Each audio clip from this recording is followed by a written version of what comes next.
If you think you know what real betrayal looks like, you probably think it comes with warning signs, a gut feeling, something you can point to afterward and say, I should have known.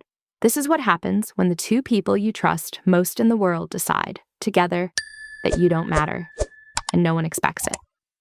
My name is Emily. I'm 39 years old. I live alone now in an apartment that used to feel too small for me and sometimes lately feels a little too quiet. 14 months ago, I had a husband, a best friend, and a birthday party I was genuinely looking forward to. 3 of those things are gone. I've tried to write this down at least half a dozen times. Every time I get a few paragraphs in, I stop because I realize I'm trying to organize something that doesn't fully have an organization. So I'm going to try to just say it plainly. No performance, no tidy arc with a lesson at the end, just what happened and what it cost and where I ended up. Jake and I had been together for 12 years, married for 9 of them. We met when I was 26 at a work event where neither of us particularly wanted to be. He made a joke about the catering. I laughed, genuinely, and that was more or less that. It wasn't always perfect.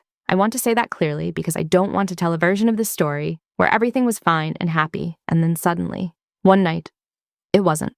That's not true. We had hard years. We had a stretch around year 5 of our marriage that I can only describe as hollow, where we came home to each other and there was dinner and small talk and then separate corners of the apartment. And I remember lying awake more than once, wondering if this was what I'd actually meant when I said yes, if this was really what I'd chosen, if this was it. We went to therapy. Actually, we went twice.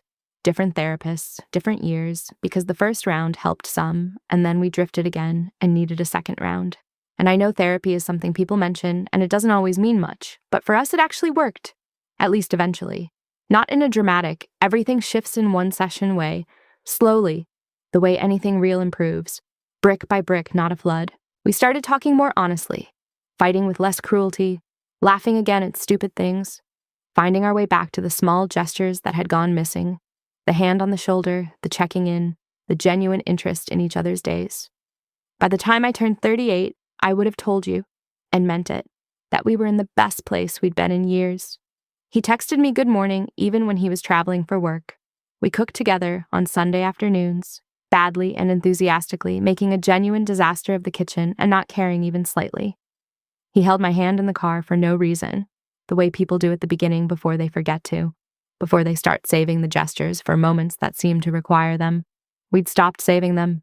We were just being like that again, with each other, for ordinary Tuesdays. I believed in us. That wasn't wishful thinking. I had evidence. I was paying attention, and what I was seeing told me we were okay. More than okay. That we'd come through something and we're on the other side of it. I believed that. And then there was Sarah.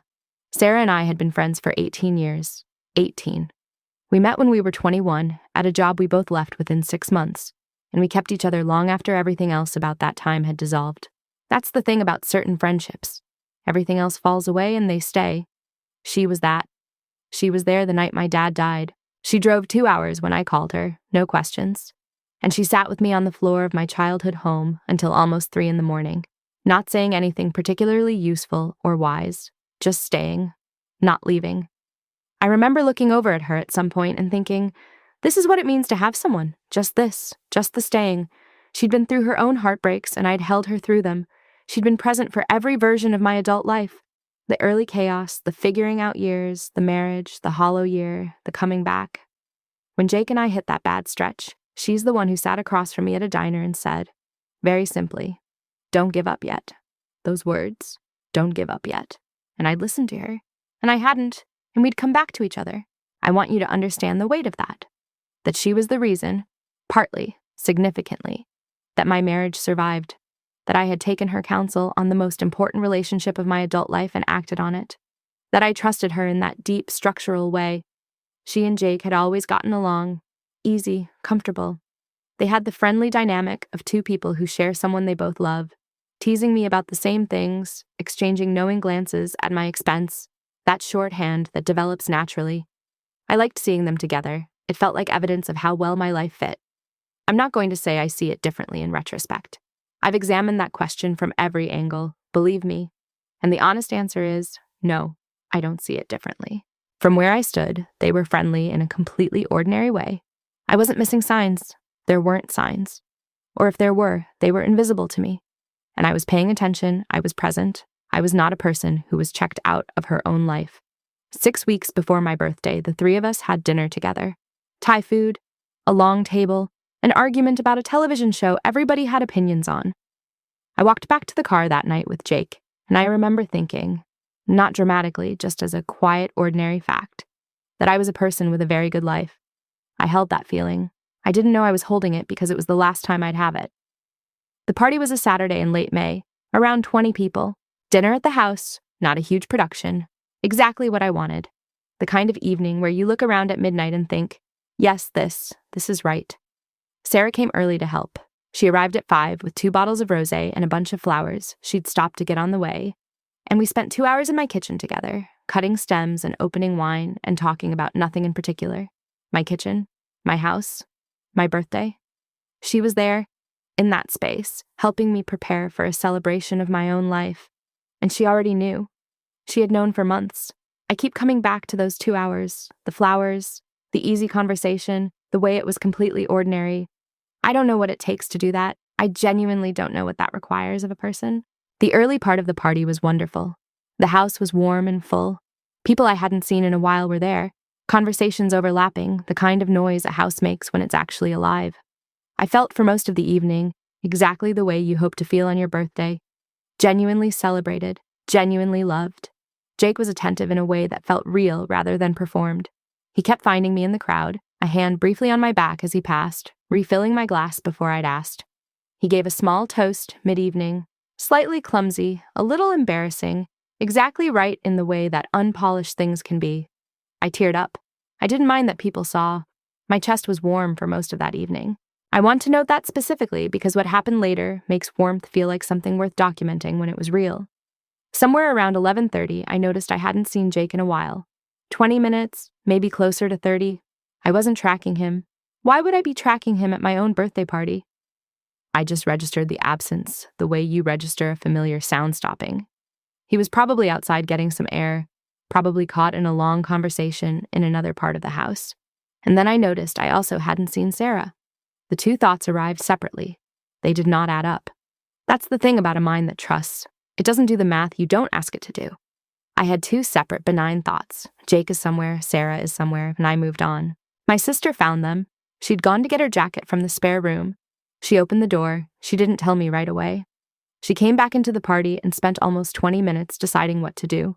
She told me later she could see me from across the room, talking to someone, laughing at something, completely unaware. She said she stood there with this knowledge and watched me for 20 minutes, and it was the worst 20 minutes she'd had in a long time. She thought about waiting until everyone left. She said she couldn't. She pulled me into the downstairs bathroom. She closed the door. She took my hands. And she told me, I remember the physical sensation before I remember the words. A draining, like something pulling out through the soles of my feet. My hands went cold. My ears felt strange, pressurized somehow. On the other side of the bathroom door, I could hear someone laughing at something, laughing loudly, and it sounded like it was coming from very far away. Another building, another life. I said, okay. According to my sister, I said, okay, just that. And then I stood there holding her hands and said nothing for a moment, and then I said I needed to go back out there. She didn't want me to. I went anyway. What followed is something I've tried to explain many times and haven't managed well. I walked back into my birthday party and I finished it. An hour and a half, give or take. I smiled at people and hugged people and said thank you for coming and laughed at things. I was functioning as 2 completely separate people, the one at the party and the one in that bathroom holding her sister's hands while the floor dropped out. Both of those people were fully present for the next 90 minutes, and I don't entirely know how. Jake came back into the living room. I don't know exactly when. He was just there with a drink, talking to someone entirely normal. I looked at him from across the room and had the strangest double experience. He looked completely familiar and completely unknown at the same time. Like a word you've said so many times, it stops meaning anything. Sarah came back too. I kept finding reasons to be on the other side of whatever room she was in. My body made that decision before my mind fully caught up. The last guests left around 1 a.m. My sister offered to stay. I said I was okay. I wasn't, but I needed everyone out. And then it was just Jake and me. The kitchen light was on, glasses were everywhere. The birthday cake was on the counter, half eaten, candles still in it. He was moving around the kitchen with the ordinary ease of a person who had no particular reason to be anything other than ordinary. And I stood in the doorway and watched him. And I said very quietly, "I know." He went completely still. He had a glass in his hand, and he put it down on the counter very carefully, and he didn't say, "What do you know?" or "What are you talking about?" He just went still, and then after a moment, he sat down. He didn't deny it. I keep returning to that fact. Not as a virtue, because I'm not sure it was one, but because it's true. He sat down, and he told me, and what he told me was that it had been going on for 4 months. 4 months, January through April. I've done the math on this so many times. 4 months is every Sunday morning we cooked together. Every good morning text. The evening we stayed up late looking at travel destinations for a trip we were planning. The dinner with Sarah 6 weeks before my birthday, where I walked to the car feeling lucky. All of those things running in parallel with something else, something I knew nothing about, something that was happening in the same life, but a version of it I had no access to.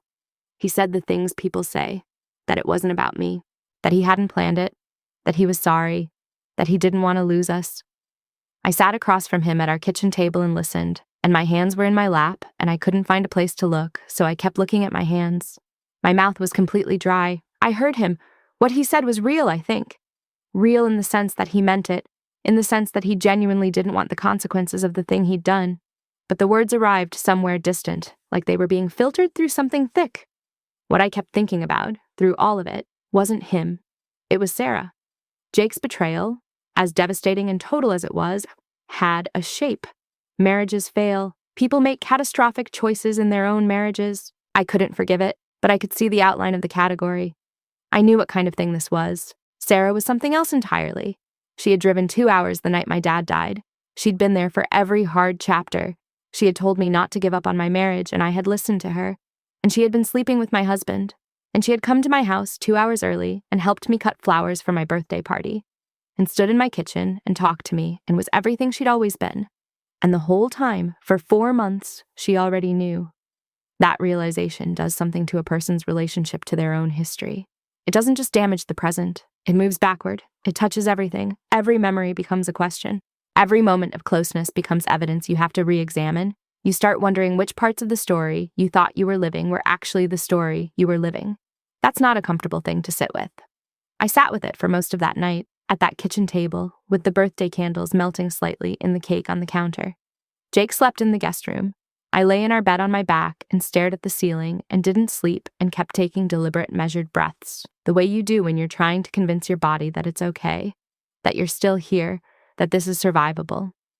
I called Sarah the next morning. I'd had maybe 2 hours of sleep. I was sitting at the kitchen table with coffee I wasn't drinking, staring out at the yard. The birthday flowers were still in the vase on the counter. She had arranged them. She picked up on the second ring. When I told her I knew, there was a silence. Not the silence of someone confused, not the silence of someone who needs a moment to understand. The silence of someone who had been waiting for this moment, who had known it was coming, and for whom it had now arrived. I could hear her breathing on the other end of the line. She said she was sorry. After 18 years, I know what her real apologies sound like. The ones where she's actually reckoning with what she did. Not the ones she issues to end a conversation or smooth something over. This was a real one, which sounds like it should be better, and isn't. A real apology means the person understood all along. I hadn't expected to be calm. I'd been preparing, in the half-sleep of those early morning hours, to be loud, to say everything, to let all of it come out in the way I imagined it needed to. But when I heard her voice, tired and small and genuinely wrecked, something in me closed instead. The loud version simply wasn't available. I told her not to contact me again, clearly without raising my voice, and then I hung up. I sat at that table for a long time afterward. The coffee went cold. The birthday flowers were starting to droop slightly at the outer edges. I picked up my phone twice with the reflex of 18 years to text her something, I don't even know what, just the reflex, and I put it back down both times. The weeks that followed were strange and contained. Jake and I continued existing in the same house for about 6 weeks, civil, careful, occupying the same rooms with the deliberate courtesy of people who are performing the motions of a shared life they've already decided to leave. He apologized many more times. I heard him. I believe the apologies were real. They were also beside the point. There are things a marriage can absorb and things that exist in a different category. And by the end of the first week, I knew clearly which category this was. I wasn't going back and forth about it. I just knew. I called a lawyer in June. She was efficient and clear and didn't ask for more of the story than she needed, which I appreciated more than I expected to. Jake moved out in July. The night he took the last boxes to his car, I stood in the doorway and watched him. He turned back and said something that was probably real, probably meant as much as anything could mean in that moment. And I nodded and went back inside. The house sounded different immediately. Already, grief doesn't arrive as one event. I know that now in my body, not just as a concept. It comes in pieces and from directions you don't predict. In the grocery store, reaching for the brand of pasta sauce Sarah had recommended years ago, a brand I'd been buying automatically ever since and had never consciously attributed to her. In the car, a song from a road trip we'd taken in our late 20s, and my chest tightening before my brain even registered what I was hearing. The reflex to pick up my phone and send her something. A funny observation, a stupid meme, the kind of small daily contact that is the actual texture of a long friendship. The reflex I had to catch and redirect, over and over, for months, until it slowly began to fade. Grieving a friendship is different from grieving a marriage. A marriage ending comes with structure, with stages, with legal processes that give the dissolution a kind of shape. A friendship just ends. There's no ceremony, no paperwork. You have a person in your life, and then you don't. And the space where they were doesn't get officially marked anywhere. The social fallout was its own thing. Jake and I had 12 years of overlapping circles. Friends who were ours, not his or mine. Those people had to figure out what to do, and they did it in ways that told me things about them. Some made clear choices quickly. Some tried to hold both of us, which I understand, and which is itself a position even when it doesn't feel like one. A few just disappeared, which was also a kind of answer. About 8 weeks after the party, I found out there had been a dinner. Several mutual friends, a normal gathering. Sarah was there. I found out through a photo on Instagram. I sat with that photo for 10 minutes. Someone had included her, and not thought to mention it to me, or had thought about it and decided it was simply easier. That's the thing about those kinds of choices. They don't require malice. They just require the path of least resistance. I'm not going to dress that up. It cost me something. One friend called afterward apologetic and genuinely conflicted. She said she didn't know how to navigate being in both of our lives. I said, as gently as I could, that not knowing how to navigate it was itself a choice, even when it didn't feel like one. She didn't call back, which was, in its own way, the rest of the answer. I started therapy in September, not the first time. Jake and I had done couples work. I'd done individual work at other points. But this was different. Less performance of being okay, more actual reckoning. My therapist said something in our third session that I've returned to many times since, that what I was grieving wasn't really the people so much as the story, the narrative I'd organized my life around. And that when the story becomes unreliable, when you discover that the version of your life you'd been living in wasn't fully the version that was actually happening, grieving that loss is its own specific thing, distinct from grieving the people themselves. I think she was right. The actual Jake and the actual Sarah, as I now understood them, they were not the people I'd been in relationship with for all those years. The people I'd been in relationship with were the versions I'd believed them to be. Those versions were gone, and the story those versions had been holding up was gone with them. The divorce finalized in November. I sat in my lawyer's office and signed documents and expected it to feel like more than it did. It felt mostly like paperwork catching up to something that had already happened months before. I live alone now for the first time since my mid-20s. There's a quality to the silence here. Not oppressive, not every moment, but present, especially in the mornings before I've turned on any lights, or when I come home and the apartment is exactly as I left it. I'm still getting used to it. Not the silence itself, but the way it doesn't bother me the way I thought it would. I've heard through the inevitable secondhand channels that whatever was between Jake and Sarah ended. I don't feel much about that. A kind of distant, almost academic recognition. Oh, so that's how that part went. And then nothing. The story continuing in a place I'm no longer part of. The people who stayed surprised me. My sister, constant in a way she's always been, still calling every few days more than a year later. Two friends I'd have described before all this as secondary, less central, less essential, who turned out to be the actual foundation. A neighbor I'd barely spoken to for 3 years, who knocked on my door in November with soup, because she'd heard through someone that I was going through something, and who has since become a person I genuinely look forward to seeing on an ordinary Thursday. You learn things about your own life when it breaks open. Not comfortable things necessarily, but things. I've been on 2 dates in the past 6 months. Both fine, neither right. I'm not in a hurry, which is itself something new. There was a version of me who would have moved quickly to fill the space. I'm less afraid of the space now. The birthday is coming up again. 39. Something small. My sister, those 2 friends, Maybe one or two people I've grown closer to this year. Just a dinner with people I trust. That sounds simple. It keeps turning out to be less simple than it sounds. I think about the woman in that kitchen at 4 a.m, staring at a half-eaten birthday cake, trying to figure out how to breathe. I have some distance from her now. I don't have a lesson. What happened wasn't secretly good for me. It cost me things I won't fully get back. It changed the shape of me in ways I'm still mapping. What I have is, I went through something. I'm still here. The shape is different now. 14 months later, still figuring it out.